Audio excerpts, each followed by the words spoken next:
Well, let's get into some girl chat, ladies, shall we? Yes. Jeannie, you have something very exciting you want to talk about.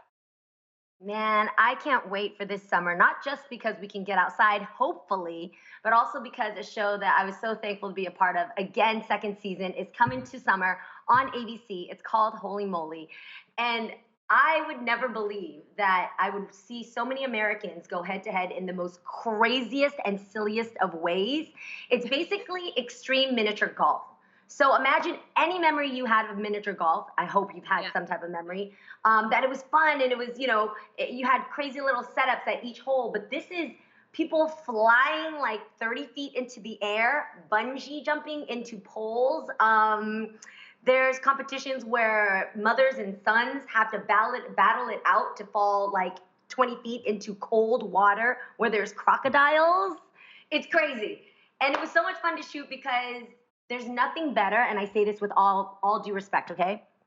There's nothing better than having the permission to laugh at people. And when you Oh see my how the gosh. people fall and what they do to win $100,000, you will laugh your ass off. So I can't wait. Holy Moly on ABC this summer. Don't miss it. Here's a clip. Check it out. Just when you thought it was safe to get back on the course. That was a body check. The world's most extreme mini golf competition returns. We're back. And it's holier and molier than ever. Did you just see that? That man knows how to ride a wiener. Holy Moly 2, the sequel. The balls drop May 21st on ABC. All Oh, right. wow. Jeannie.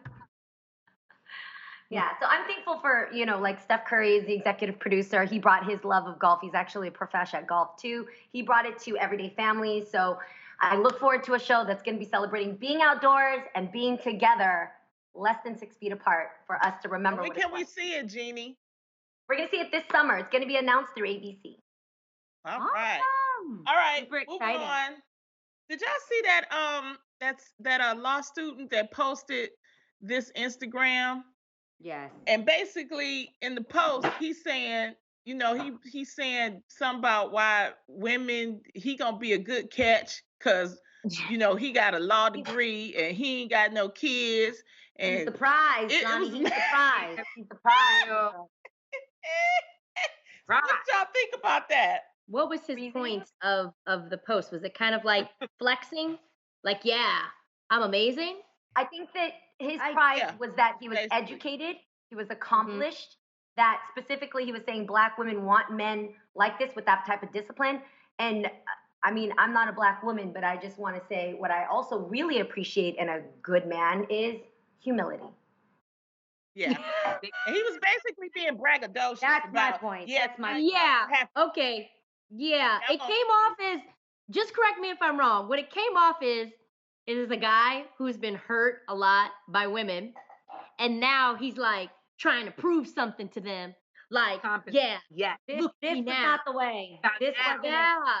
This Yeah. no, The this thing wasn't about it. it though, the things that he thinks that make him a catch are Yeah. actually that's just good on paper. But when it Yeah. boils down to it, you learn as you become a more mature woman that the things that make someone a catch are not necessarily their job or how many kids they have. No, it's their values. And if you are showing in your Character. post that your And values are lacking, and Amanda, I'm going to add to that your values and your self-awareness. that No self awareness, none, zero self awareness. but you know what? He wanted us to talk about him, and here we are. So mission He did accomplished. say that. He did say that. When Kevin Stage put this on Instagram, he pretty much actually reposted Kevin and was like, "Thank you for the publicity." So again, Oh, it just speaks to his character, his Yeah, integrity. yeah. It's all bad. that's why I ain't And he even gonna mentioning find his somebody. name. Huh? He gonna find somebody too. That's the comedy.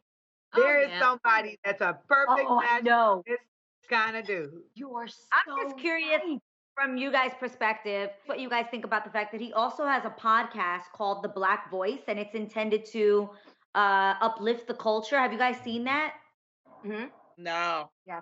Oh, I have not that heard part. it. I listened All to right. Amanda's podcast. That's the only time enough time I got. So But I Hold just up. thought Well, that you was so guys, weird because his perspective was so skewed and so wrong on so many levels. You And just think again, the lack of self-awareness was very weird that he'd be speaking and have a podcast called The Black Voice. And it's well, to then me, what people do with information yeah. because he actually like had stats in his post that were, to my knowledge, valid stats, right? About incarceration, about marriage rates, etc. But instead of using that information to like, in my opinion, uplift, he used it to just be like, look at me, look at me. Yeah, so I didn't feel it like that shows was a lot, uplifting. it shows you a lot about his character. And up next, you guys, I think he was Peter hurt. Weber, who, y'all, I remember talking about Pete the pilot, giving him props, and now I'm like, damn, I don't know. He was the most recent bachelor, you guys. It was recently confirmed on his Instagram that he is officially dating attorney Kelly Flanagan. If you watched the show, who he sent home. Peter posted a picture of them flying with the caption, "You caught me. Let the adventure begin." However, some fans in Bachelor Nation looked at the news a little sideways because, Kelly was actually a contestant on Peter's season and she ended up going home. He sent her home and he asked someone else to marry him. So, ladies, do you think you could ever get back with a guy who previously just dumped you?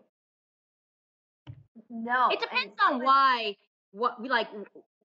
you broke up. But in this situation, this dude, because y'all know I watched, this dude, he asked someone else, Hannah Ann, to marry him while he was talking to Hannah Brown. He had to get confirmation, finish that, business. And then he ended up with a girl named Maddie, broke up with her, and now is with Kelly. And we just found out from Maddie that while he was with Kelly, he was still talking to Maddie.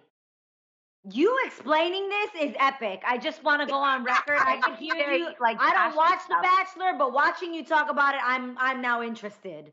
No, we got Kelly, Hannah A, You- Hannah M, or something. We got Maddie. Is there an Brown. Annie? Is there an And then Annie there's waiting things? Who's coming next? yeah, so he just comes off as very to me he indecisive. Like he just he can't make a decision. So I don't know, but they seem happy. Kelly and Pete, let the adventure begin. Look, I for never me- understood okay, Bachelor. I never understood. Right. How is it that you got 25 choices and you still can't make a choice out of 25? No, I don't get it. But even regardless, let's take the Bachelor out of it. Let's talk about being broken up with, okay? Because if you mutually break up because you need space or you want to see other people, those are valid reasons. I'm cool with that. Yeah, But if you break up with me, it's very much like me throwing out the trash. I'm not going back out there to check on it. It's done. If you are done with me, that's it. I don't see any reason to go back. And so I personally can absolutely guarantee that because here's the reason why though. It's not because I'm too big to reevaluate it and try it again. It's because when we actually consider to end it, that is actually the real test of whether or not we could have endured anything that could have gotten in our way. And especially when I'm dating for marriage. If I'm dating for marriage, I don't just say, let's just divorce. And if we decide to change our mind, we can get back. You can't do that. So when you're dating somebody, if you break up, you really use those words only if you mean it. Yeah, because the trauma that causes the other person, it's a groundbreaking decision to make. Because you know how that's going to affect the other person.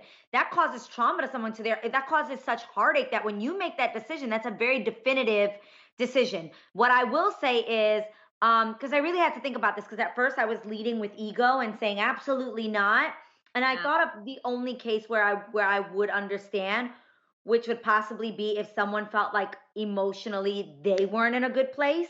Does that make sense? Or that they needed self-work, that it had nothing to do with me. It's not that they don't want to be with me, but that they want to be introspective and take time to work on them so that they could possibly be the best partner for me in the future.